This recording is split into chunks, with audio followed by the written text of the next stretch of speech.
You're watching as your wife is led away by the most powerful man on earth. You can't move. You can't speak. Around you, 50 other senators are frozen, their wine glasses trembling in their hands. Some are praying she'll return. You're praying she won't say anything that might get you both killed. 20 minutes pass like 20 years. When he finally brings her back, he doesn't just return her to your side. He sits down, pours himself a glass of wine, and then in front of everyone you know, he begins to describe, in graphic detail, exactly what just happened in that room. Your colleagues are staring at their plates. Your wife is staring at nothing. And you have to smile. You have to nod. You have to thank him, because the alternative is watching your children die. This was madness. This was a machine. A system built with such precision, designed to destroy the human soul. And the man who built it learned everything he knew by watching his entire family be murdered by the previous emperor. His name was Caligula. And what he did to Rome was so disturbing, so systematically evil, that even 2,000 years later, we're still trying to understand how one man could architect such a level of psychological warfare. If you believe that the documented records of history's most terrifying figures must be remembered, consider liking this video and subscribing. Their support unearths more accounts from the darkest corners of the human story. Now back to the man who turned cruelty into an art form. Stay with me because what you're about to hear gets worse, much worse. And the most terrifying part isn't what he did. It's that the system he built outlived him. Before I show you the 5 acts of Caligula's error machine, you need to understand something crucial. He wasn't born evil. He was manufactured. And the process started when he was 7 years old. Picture this. The year is 14 AD. A little boy, maybe 6 or 7, is running through a Roman military camp. He's wearing a miniature legionnaire's uniform, complete with tiny armor and little red boots. The soldiers, hardened battle veterans who've conquered half the known world, laugh and toss him in the air. They call him Caligula Little Boots. He's the son of Germanicus, Rome's greatest general since Julius Caesar himself. The soldiers worship his father, and they adore this child. He's their mascot, their good luck charm. Wherever he goes, little Caligula follows. The men genuinely believe this child brings them victory.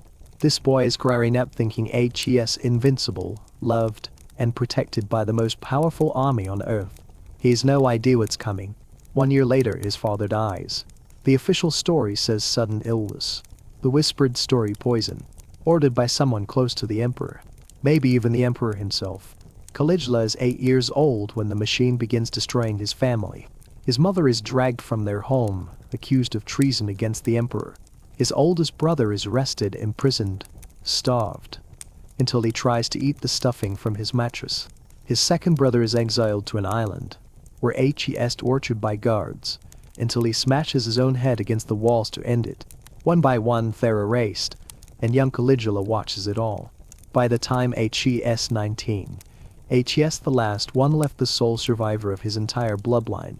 And then comes the summons. Emperor Tiberius wants to see him. Capri, the beautiful island off the coast of Italy. Tiberius has turned it into his personal fortress. Far from Rome, far from the Senate, far from anyone who might object to what he does there.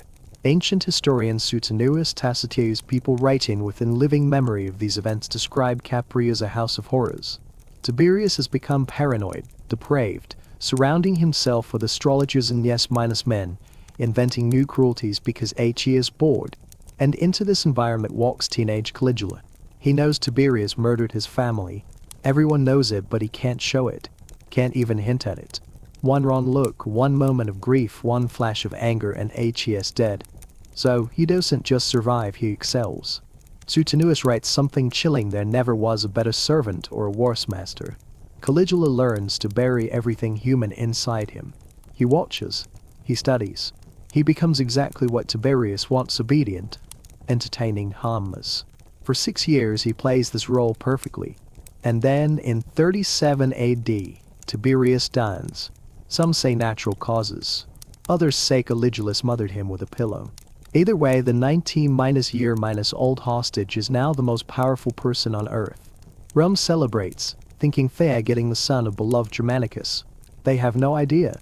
They've just crowned a man who spent 6 years learning how to break human beings from the greatest monster in Roman history. And for 7 months, Everything seems perfect. Then he gets sick.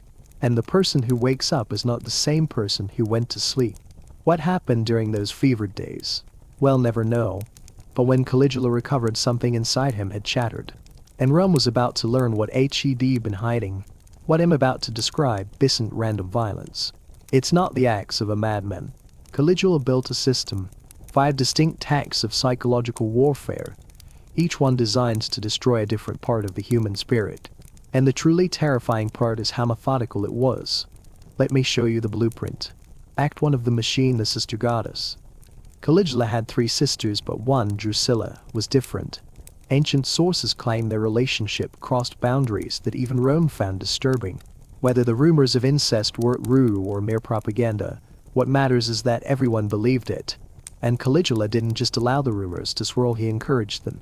Then Drusilla died. What happened next reveals the core of Caligula's system, taking his personal pain and forcing an entire empire to experience it. He didn't just mourn, he weaponized mourning. First, he had the Senate declare Drusilla a goddess. Not metaphorically, officially. There were now temples dedicated to his deceased sister where Romans were required to worship. Then he declared a period of mourning. And here's where it becomes monstrous. It became a capital crime to laugh. It became a capital crime to bathe. It became a capital crime to have dinner with your family. Let that sink in. Weeks, maybe months, where, if you were caught smiling, you could be executed. Imagine living under such a regime. A child tells a joke at breakfast. Do you laugh? Do you punish them for being a child, or do you risk your own life? Every moment of joy becomes a potential death sentence. What Caligula was doing was far more than personal grief. He was legislating emotion, criminalizing happiness, forcing an entire society to feel his pain. And once he realized he could control how people felt, he began to experiment with what else he could take from them.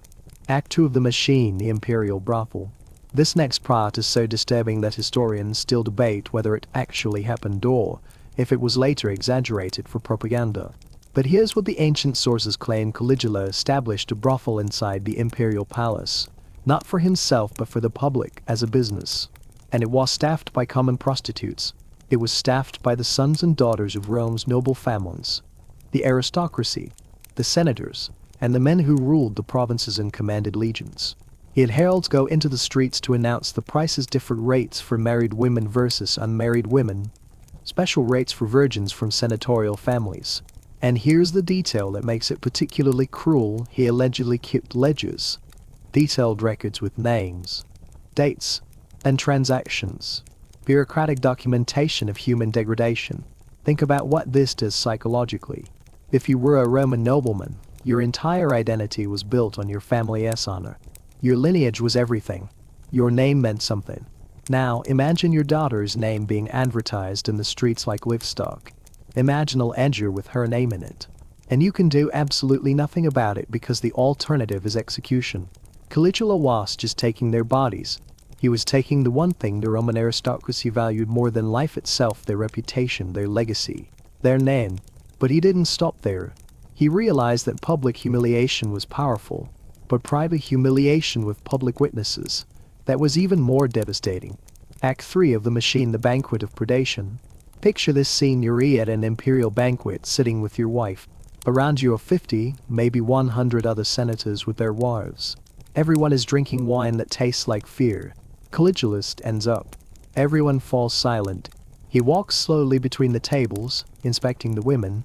His eyes are clinical, evaluated. His choosing. He stops at your table. He looks at your wife, inspecting her the way you might inspect a horse you're thinking of buying, checking her teeth, her hair, the shape of her body. He doesn't ask permission. He doesn't even acknowledge your existence.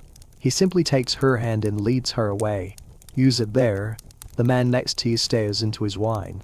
Everyone around you pretends this isn't happening. But they know what will happen if anyone speaks out, if anyone objects. You won't leave this room alive. And neither will she. Neither will your children. 20 minutes pass. 30. The conversation around you is forced, brittle. Someone tries to make a joke, but it dies in the air. Finally, Caligula returns with your wife. She sits down. She won't look at you. And Caligula sits down too, but he doesn't leave. He stays. In front of everyone, your colleagues, your rivals, your friends, He begins to describe what just happened in graphic detail. He rates your wife's performance, compares her to other senators' wives, and makes jokes. You have to smile. You have to laugh at his jokes. You have to nod as though this is perfectly normal. Because if you don't, you'll never leave the room. What Caligula is doing is not just violating your wife. He's destroying you. He's taking everything that makes you a man in Roman society, your ability to protect your family, your authority, your dignity, and making a public display of it. And tomorrow, you have to return. You have to face these same people, these same colleagues. They pretend it never happened, while they all know exactly what did. This is the genius of the machine. He isn't just destroying individuals. He's destroying the social fabric itself, making everyone complicit, making everyone a witness to everyone else's degradation. We're only at Act 3. What comes next is so disturbing that modern psychologists have studied it as a case of systematic psychological torture. Caligula realized there was one bond even stronger than marriage, the bond between parent and child. This is Act 4 of The Machine, the Grieving Father. What follows is almost impossible to watch. If you need to take a break, I understand. Caligula begins executing people, not for treason, not for crimes, but simply because he's bored or annoyed, or because he just wants to see what happens. He develops a new protocol. If he's executing someone's son, the father must watch. Not from a distance but up close, front row. But here's where it becomes more than just cruelty. The historian Suetonius records a particular incident that shows the true horror. A man watches his son executed, and then immediately afterward, Caligula has the father brought to the imperial palace for dinner. That very night, while the father is sitting at the table, the body of his son is still warm. Caligula is there, studying the father's face, watching to see if hell show grief, if hell cry. If he does, Caligula knows he has broken him. So the father sits there, eating food he can't taste, making conversation he can't hear, while his son's body cools in an alley. Caligula is watching him, analyzing his facial expressions for his own amusement. He's not just taking the life of the child. He's taking the father's right to grieve. He's turning the most natural bond into a source of terror. The more you love, the more vulnerable you are. And love itself becomes a weapon. And just when you think it can't get worse, it does. Caligula realizes he's made a mistake. He's been tormenting senators and noblemen, people who understand power dynamics, who know the cost of survival. But he's made a fatal error. He's targeted the wrong kind of person. He's targeted a soldier. Final act of The Machine, the wrong man. His name was Cassius C.H. Area, a senior officer in the Praetorian Guard, the emperor's personal bodyguards. These were the elite, the men who stood next to Caligula every day, armed, lethal. Cassius had one physical characteristic that Caligula found endlessly amusing: a high, pitched voice. Caligula Calden let it go. Every day, there were new jokes, new mockery. Then here's the cruel part: when it was Cassius's turn to ask for the daily password, something done in front of all the guards, Caligula would assign him ridiculous passwords like Venus or Peppus. Words designed to humiliate him. Words that would make the other soldiers smirk and laugh. For Caligula, it was casual humor, barely worth thinking about. For Cassius, every joke was poison, slowly breaking him down, piece by piece. But Caligula made a grave miscalculation. Senators could be humiliated because they had something to lose: reputation, family status. But Cassius was a soldier.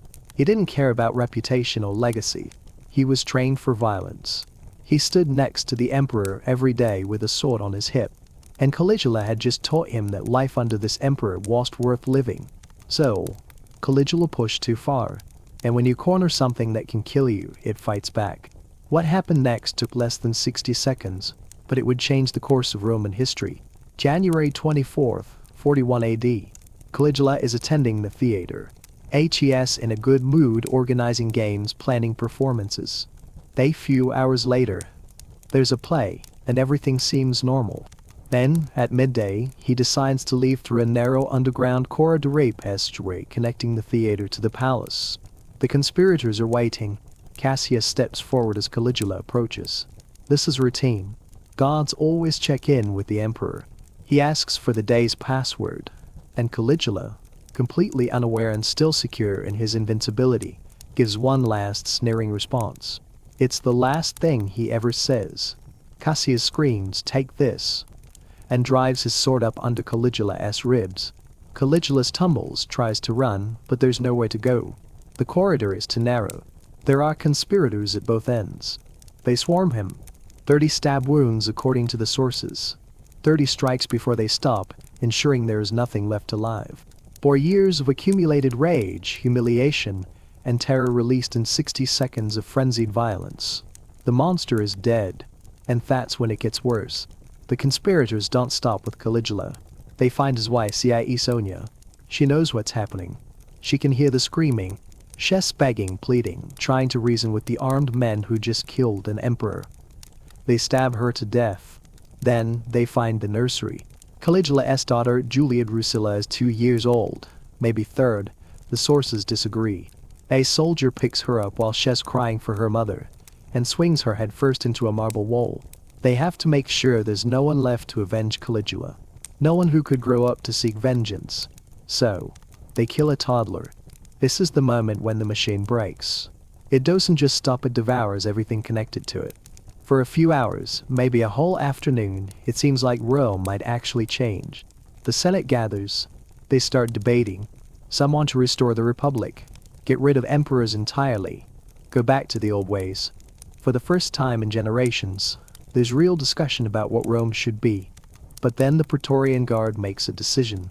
While the Senate is still debating the future of the Republic, the Guard is looting the palace. They're going through ruins, taking jewelry, coins, anything of value. One of them hears something behind a curtain. He pulls it back and finds a man hiding there, trembling, middle-aged, with a stutter and a limp. Claudius, Caligula's uncle. The family embarrassment. Everyone thought he was harmless, probably brain damage from childhood illness.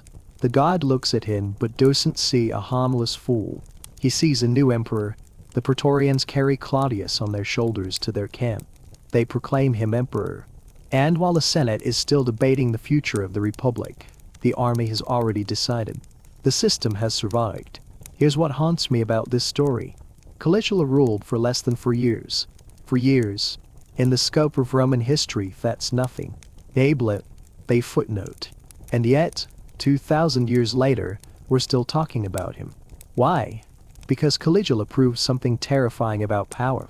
He showed that the entire machinery of a state, its laws, its military, its economy, its bureaucracy can be turned into instruments of personal psychological warfare. He didn't work outside the system. He made the system his weapon. The ledgers in the imperial brothel, that's bureaucracy doing its job. The forced mourning for Drusilla, that's law enforcement doing its job. The banquets where he violated senators' wives, that's imperial hospitality doing its job. Every atrocity he committed was technically legal because he was the law. And when he died, the system didn't die with him. It just found a new operator. That's the real horror, not that one man was a monster, but that the machine he built kept running without him. Look at what came after Nero, burning Rome and blaming Christians to mission, executing people for looking at him wrong, Commodus, forcing senators to watch him fight as a gladiator in the arena Elagabalus, doing things so disturbing that I literally cannot describe them on this platform. The blueprint remained. The machine kept evolving because Caligula revealed a truth about power that Rome could never unlearn. When one person controls everything, the military, the law, the economy, the culture, there's no mechanism to stop them. No checks, no balances, nothing but waiting for them to die or be killed.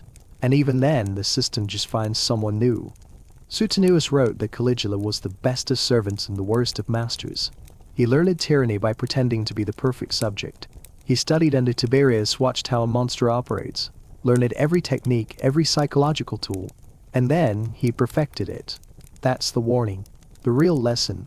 The greatest threats don't announce themselves. They learn. They adapt.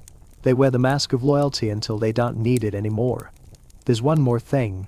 After Claudius became emperor, he had most of Caligula's records destroyed. The ledgers, the correspondence, the documents burned.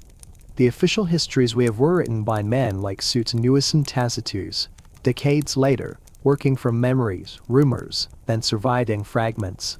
Which means what I've just told you, the 5 acts, the systematic terror, the machine, this is just what survived the purge. Imagine what we lost. Imagine what was so disturbing that even in an empire that crucified thousands and fed people to lions, they decided it needed to be erased from history. Caligula ruled for 3 years, 9 months and 8 days. In that time, he built a machine that showed every future tyrant exactly how to break human beings systematically, psychologically, and completely. And the blueprint never disappeared. It's still out there, which leaves us with one final question. The final question is this: if Caligula's era machine could endure beyond his reign, what does that mean for us today?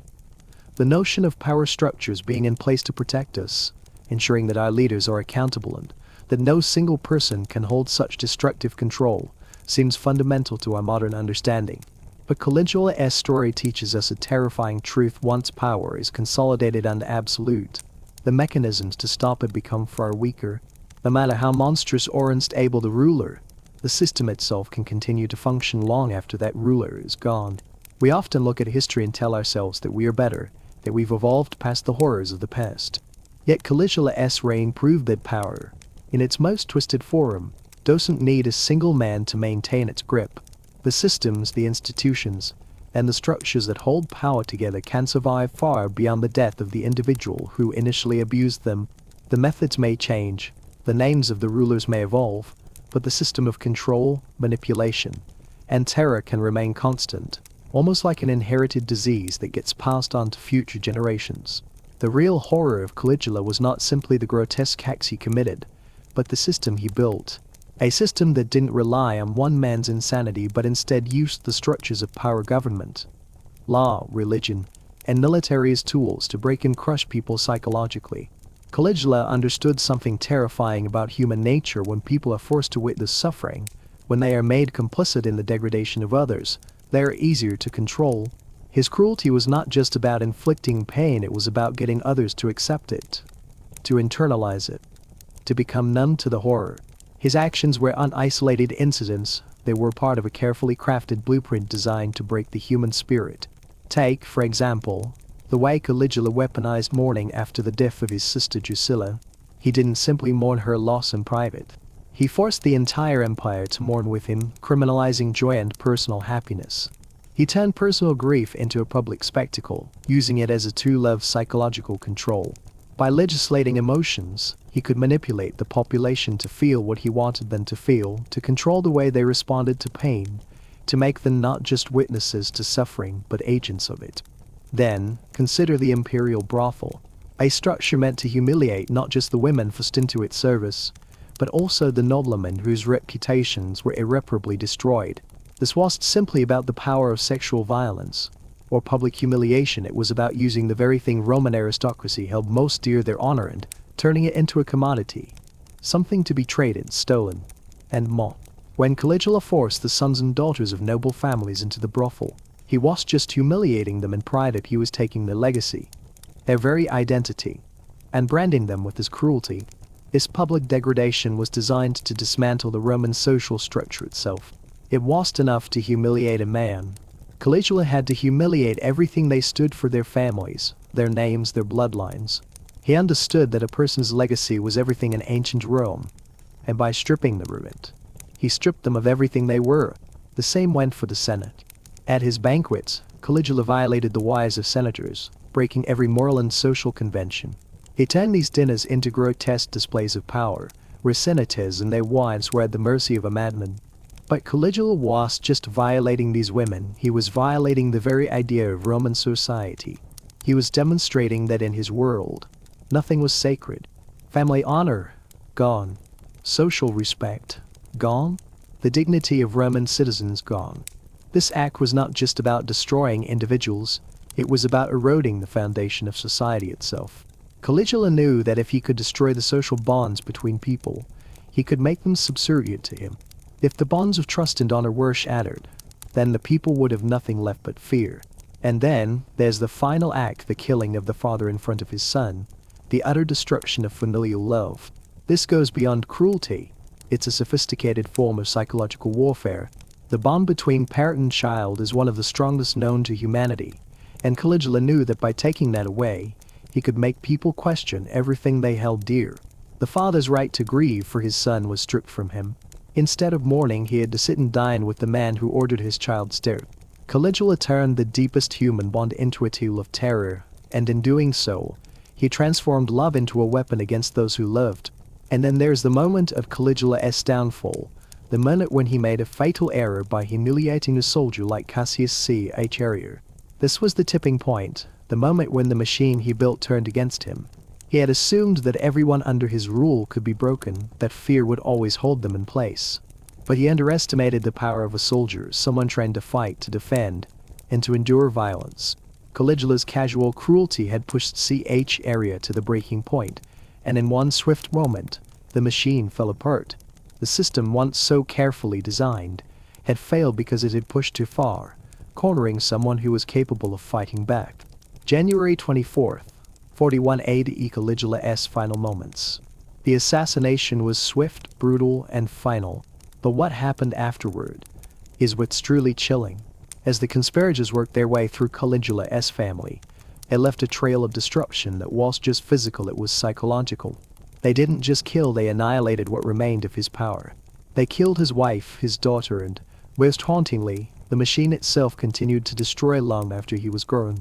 But as disturbing as it is, the most frightening part of Caligula's reign isn't the immediate violence or the public executions, it's what happened afterward. It's the fact that the system, once it's in place, doesn't die with the individual. It lives on. When the Senate debated the future of the empire, the Praetorian Guard was already looting the palace.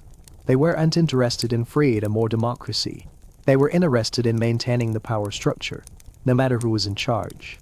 And so, Claudius, the family embarrassment, the man everyone thought incapable, was declared emperor. The system survived. The machine didn't break. It simply found a new operator. What does that mean for us today? It means we must be vigilant. The system Caligula created was not unique to him. It was a model of power, a model that has been used, refined, and passed down through generations of rulers. It shows us the danger of concentrated power. We think we are protected by laws, by systems of accountability, by checks and balances. But history has shown us that when power is allowed to consolidate in one individual, when one person controls everything, military, law, economy, culture, there is no way to stop them. No checks, no balances, no safeguards. Only waiting for them to die or be overthrown. Caligula's reign may have lasted only a few years, but the consequences of his rule still haunt us today. His machine of psychological warfare, his manipulation of society, his complete disregard for human life, these are things that still have relevance. In our modern world, we have to be cautious of how power is used, how systems are structured, and how leaders can manipulate those systems to suit their needs. Caligula showed us that even in a time when empires crumbled and fell, the systems they built didn't always die with them. They found new operators, new rulers, and continued to evolve, adapting to new circumstances and new faces. The most unsettling part of Caligula's reign wasn't simply the horrors he inflicted, it was the way he transformed the very systems of power into instruments of cruelty. After all, his brutality wasn't just about violence, it was about the machinery behind it. The terrifying thing about Caligula's legacy is that he demonstrated how easily systems of control can be weaponized. Once these systems are in place, they don't need a tyrant to operate them. The mechanisms of fear, manipulation, and psychological warfare can continue, even after the dictator is gone. When Caligula died, the Senate believed they could restore the Republic. They thought they couldn't do the years of terror, erase the legacy of a man who had twisted Roman society to the breaking point. But the reality was far darker. The Praetorian Guard, the very men who had sworn to protect the emperor, didn't care about the Republic. They didn't care about restoring democracy or freedom. They cared about maintaining their own power. The system that Caligula had built was still in place, and it wasn't going anywhere. It was a machine designed to keep the elite in control, to keep the people fearful, to keep the empire running with ruthless efficiency, even if the emperor was no longer there to direct it. Caligula had learned how to use the Roman state as a weapon. And even in his death, the systems he created were still being used. When the Praetorian Guard proclaimed Claudius as emperor, it wasn't just because he was the next in line, it was because they understood that the system of control had to continue. Claudius, the seemingly weak and harmless member of the family, was the perfect replacement. He would be a puppet emperor, easily controlled by those who knew how to manipulate the power structures Caligula had put in place. In many ways, Claudius was just another cog in the machine, one that kept grinding, kept working, and kept the terror intact. What's truly chilling about this is that the system Caligula created didn't just survive his death, it evolved. The horror of it was just the suffering it caused while he was alive, but how it became a template for future leaders. The machine didn't stop, it adapted.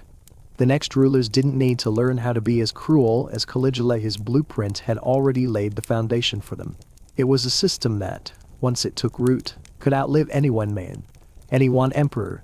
And this was just an isolated phenomenon. We see echoes of it throughout history. The legacy of Caligula was not just his reign, but the way he redefined power and ruin. By turning every institution of the empire into a tool for his personal cruelty, he proved that a system of governance can outlive the ruler, outlive the atrocities, and outlive the very people who thought they had the power to destroy it. What Caligula built was not just a reign of terror, it was a permanent alteration of how power could be wielded. And even now, we see the echoes of that transformation in how authority can corrupt, how systems can be used against the very people they are meant to protect. When you look at the historical consequences of Caligula'sreign reign, it's easy to dismiss him as an aberration, a lone madman who went unchecked. But this view would be dangerously naive. Caligula was just an isolated case of cruelty. He was the harbinger of something much darker. The truth is, the systems he created didn't die with him, they evolved. The state power that Caligula abused continued to be the blueprint for future tyrants, proving that once such a system takes hold, it can perpetuate itself indefinitely. The terrifying thing is how subtle and pervasive Caligula's system was. His actions weren't always overtly violent, though they often were.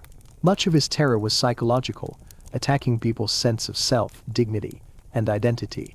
He didn't just destroy lives, he dismantled the very foundations of Roman society. He turned a nation's cultural and political structures into instruments of control, coercion, and humiliation. He didn't need an army to enforce his will, he used fear and manipulation as his weapons. By the time he died, Caligula had created a machine so sophisticated and efficient that it could function without him. He didn't just break people, he broke the entire system. And when we look at the legacy of his reign, we see how the patterns he set in motion played out across history. Nero, Domitian, and other emperors followed in Caligula's footsteps. They didn't need to innovate, they just had to use the same tools Caligula had perfected. The system he built continued to thrive long after his death, because it was so designed to maintain power. It was a machine that didn't need an emperor to function. It just needed someone to take control of it. When you look at history's worst dictators, men like Hitler, Stalin, and others, you can trace their actions back to the same principles Caligula laid out. Caligula's reign was just an example of personal cruelty. It was the foundation of a new kind of tyranny. A tyranny that doesn't rely on the power of one man but on the power of the system itself. And that is the most terrifying legacy of all. The machine that Caligula built didn't die with him. It found new operators, new faces to continue its work. And it continues to influence the way power is used, the way people are controlled, and the way tyrants rise to power. What Caligula proved was just that one man could be evil. It was that systems of power, once created, can be used by anyone with the will to manipulate them. The power structures he built outlived his madness and were passed down through the ages. This is why we must always question those who hold power, and why we must always ensure there are checks and balances in place to prevent the abuse of authority. If we don't, we risk creating the kind of system that Caligula perfected, one that can be wielded by anyone, for any purpose, and that can survive long after the person who created it is gone. The most frightening realization is that Caligula's machine isn't something confined to the past. The tools of control, manipulation, and psychological warfare that he perfected continue to be used today, in various forms across the world. We live in an era of advanced surveillance, digital manipulation, and authoritarian regimes that utilize modern technologies to control people's lives. The tools have changed, but the principles remain the same. The system Caligula built was not just about one emperor, it was about how power can be structured, how it can be used to break the human spirit, and how it can outlast any one individual. In modern times, we see the same tactics being employed: surveillance used to monitor, control, and punish; social media used to manipulate emotions, spread fear, and create division, laws and bureaucracies twisted to serve those in power. The machine that Caligula built is still running, and it's still capable of devastating human lands. The structures of power he manipulated are still in place. What we need to remember is that the system is what perpetuates the cycle of tyranny. It doesn't need an individual like Caligula to operate. It just needs someone willing to exploit it. As we look at the world today, we must be aware of the systems around us, the power structures that govern our lands, and how easily they could be manipulated.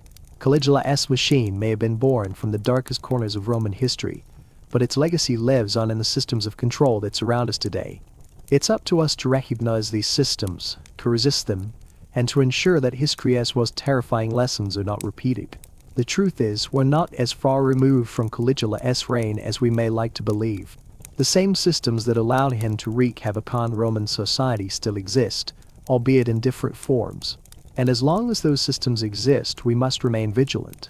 We must remember that power, once it is concentrated and unchecked, can become a tool of unimaginable destruction. The question we must ask ourselves is, what are we doing to make sure that the mistakes of the past are not repeated? What are we doing to prevent the machine from starting again? What Caligula accomplished during his short, brutal reign was not only horrific on a surface level, it left a deep, lasting imprint on the psychology of Rome.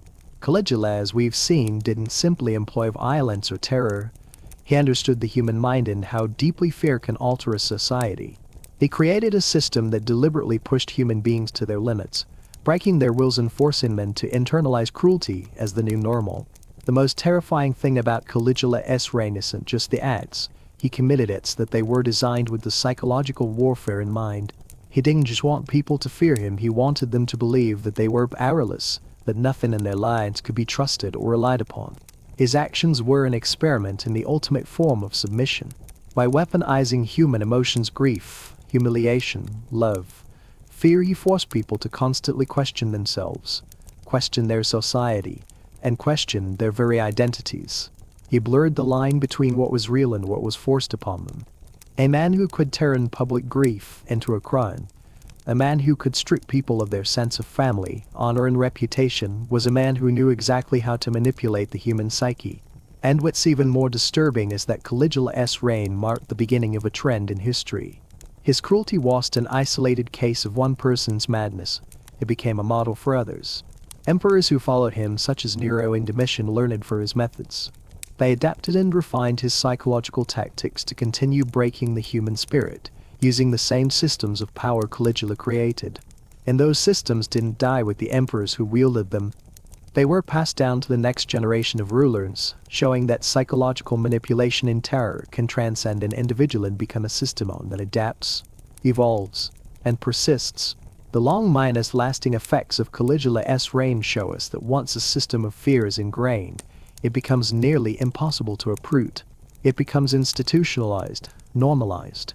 His machine didn't just ruin lives, it destroyed the moral fabric of Roman society, leaving behind a legacy of broken spirits, compromised dignity, and normalized cruelty. What's more terrifying is that we can still see these patterns today in authoritarian regimes, in systems that use fear to control, to break, and to manipulate. This is where the real danger lies. The machine Caligula built isn't just a relic of the past. It's a model that continues to inspire those in power who wish to dominate not through sheer force alone, but through the complete dismantling of human dignity. The horrifying truth is that Caligula's system wasn't some ancient anomaly. It is a blueprint for power that has been used throughout history and still influences the way power is wielded today. If we look at history's most infamous tyrants, whether it's Hitler, Stalin, or even contemporary dictatorships, we can see the same principles of control that Caligula perfected. The psychological machinery he constructed wasn't confined to the ancient world, it lives on in the power structures of today. In modern times, we can see how these tools of fear and control have evolved. Governments, corporations, and even media organizations now use technology and surveillance to create systems of control, in many ways mimicking the systems that Caligula pioneered. Surveillance technology is the modern equivalent of the ledgers he kept in the imperial brothel. It's a tool for monitoring behavior, measuring compliance, and ensuring subjugation. The fear of being watched is enough to suppress free thought and expression. Much like Caligula used the threat of public humiliation to break individuals, Today's surveillance states use the threat of exposure and condemnation to control the masses. Similarly, social media platforms have become modern arenas for psychological manipulation. Much like Caligula weaponized public grief and mourning, today's political figures, corporations, and even social media influencers understand the power of emotion in driving public opinion. They don't just promote products or policies, they manipulate emotions, creating false narratives that make us feel fear, anger, or joy. They craft their messages to trigger deep seated emotions, much like Caligula manipulated his people to respond to grief, fear, and humiliation. These platforms encourage constant comparison, self-doubt, and emotional vulnerability, not unlike the emotional turmoil that Caligula forced upon the people of Rome. The effect? A fractured society, one that is emotionally weakened and thus easier to control. The ultimate lesson from Caligula's reign is that power, once concentrated, can transform a government or system into an all-consuming machine that perpetuates its own existence. The horror is not just in the acts themselves, but in the ways these systems can be sustained, altered, and used by future generations to perpetuate fear. Whether through physical terror, psychological manipulation, or digital control, the mechanisms of power are alive and well, still functioning under new guises, still exploiting the same vulnerabilities that Caligula exploited centuries ago. But Caligula's system was flawless. In fact, the most chilling part of his reign is how it eventually turned on him. After all, Caligula's entire empire was built on a delicate balance of fear and control. His genius lay in how he played with the psychological vulnerabilities of those around him. But there was one thing: he didn't account for the human capacity for resistance. He made the mistake of thinking he could control everything, including those who were supposed to protect him. Cassius Area, the man who would ultimately end Caligula's reign, was a soldier and trained for violence, capable of handling physical pain and emotional suffering. Caligula's endless mockery of his high-pitched voice was a trivial matter to him at first. But as the emperor's cruelty escalated, as the psychological warfare continued, Area's mind was slowly worn down. Caligula didn't just mock him for his voice, he belittled his humanity. He humiliated him in front of his comrades, reduced him to a source of amusement. But what Caligula failed to realize was that the human capacity to endure pain and humiliation is not unlimited.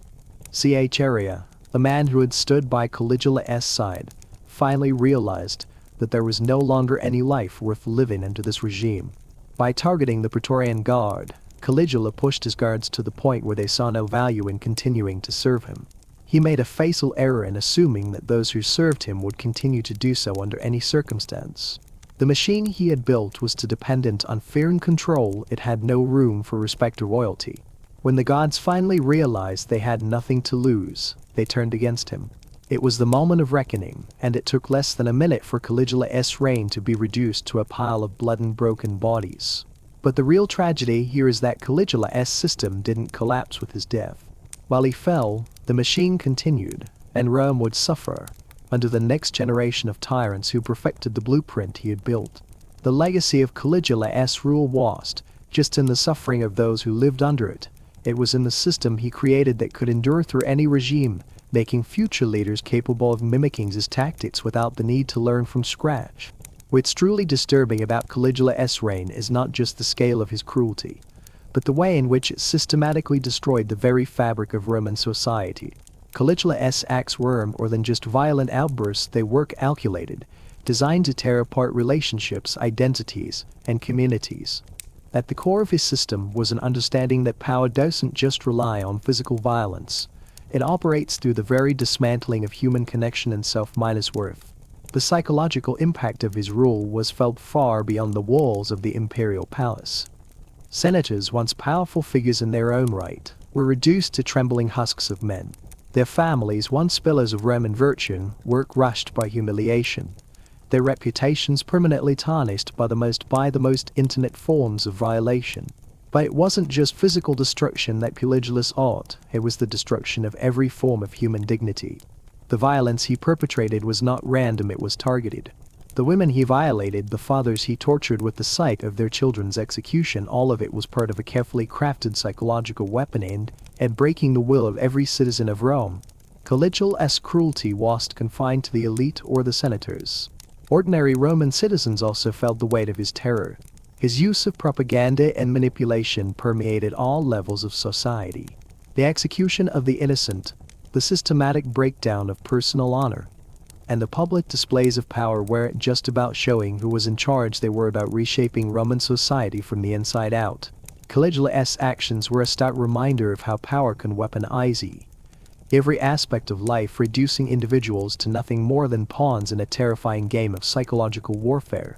The true horror of Caligula's system was its ability to destroy the human spirit in such a subtle, yet complete manner. His reign didn't just create fear, it taught the Roman people to live in a world where personal worth was entirely dependent on the emperor's favor. No one was safe, no one was exempt. Caligula showed the empire that human lives were disposable, that respect and honor could be stripped away in an instant, and that survival came at the price of losing one's dignity and self-worth. This kind of control, this systematic dehumanization, is what allowed Caligula's era machine to function so efficiently. The true cost of his rule was the loss of the humanity of an entire empire, one citizen at a time. In the world today, we see echoes of the same systems Caligula used to maintain his rule. While the tools have evolved, surveillance cameras, data mining, social media manipulation, the basic principles of power and control remain remarkably similar. The modern state is more powerful than ever, and the ability to control the flow of information, the ability to manipulate emotions, and the ability to instill fear in the masses are still central to how power is wielded. The frightening thing is that, much like Caligula, the people in power today are not just using brute force, they are using technology to systematically break the human spirit. Take, for example, the use of social media in modern political campaigns. Leaders don't just focus on policy, they focus on emotional manipulation. They use algorithms to target individuals with carefully crafted messages designed to trigger fear, anger, or joy. This emotional manipulation is an extension of the tactics Caligula used to control the population. By tapping into people's deepest emotions, they can sway public opinion, spread misinformation, and create divisions in society. This is psychological warfare on a mass scale, and it's happening every day all around us. Another example is the use of mass surveillance. While Caligula used the threat of public humiliation to control the population, modern governments use surveillance to keep track of every move a person makes. From facial recognition to monitoring online activity, the modern state has become a giant surveillance machine. And just like Caligula, those in power know how to use this information to keep the population in line. People no longer need to be physically tortured or humiliated, they can be psychologically controlled through the mere fear of being watched. But the most disturbing parallel between Caligula's reign and modern society is the way in which power structures have become so entrenched that they are nearly impossible to dismantle. Caligula didn't just create a system of control, he created a system that could function independently of him, one that could survive the death of a single emperor. And today, we see similar systems in place: governments, corporations, and institutions that have grown so large and so powerful that they can continue to function, regardless of who is in charge. The machinery of control doesn't need a tyrant to operate. It can function on its own, and in many ways, it can be far more efficient and far more difficult to escape.